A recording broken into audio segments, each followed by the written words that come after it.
અરબી સમુદ્રમાં ભેજ જોવા મળતા દક્ષિણ ગુજરાત સહિત સૌરાષ્ટ્રમાં વરસાદની આગાહી હવામાન દ્વારા કરવામાં આવી છે, જેને લઈને શુક્રવારે સાંજે જોરદાર ઝાપટું આવ્યા બાદ શનિવારે પણ સવારથી જ મેઘમહેર જોવા મળી છે।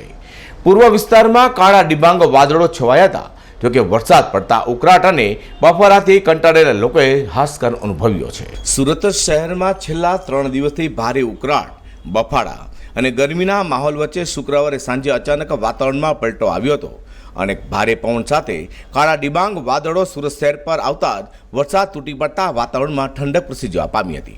તો આગામી 2 દિવસ શહેરમાં વરસાદની એક્ટિવિટી રહેશે તેવી આગાહી હવામાન વિભાગ દ્વારા કરવામાં આવી હોય, જેને લઈને શનિવારે સવારથી જ વાતાવરણ પલટા સાથે મેઘમહેર શરૂ થઈ જવા પામી હતી। પૂર્વ વિસ્તારમાં કાળા ડિબાંગ વાદળોને લઈને શહેરમાં આહલાદક દ્રશ્યો જોવા મળ્યા હતા। ગરમી અને બફારાથી કંટાળેલા લોકોએ વરસાદ પડતા થયેલી ઠંડકને લઈને હાશકારો પણ અનુભવ્યો હતો। સવારના સમયે અચાનક વરસાદ પડતા કામ ધંધે જતા લોકોને હાલાકીનો સામનો કરવો પડ્યો હતો। હાલ તો વરસાદને લઈને વાતાવરણમાં ઠંડક પ્રસરી જવા પામી છે। અઝર કુરેશી સાથે પ્રકાશવાળા।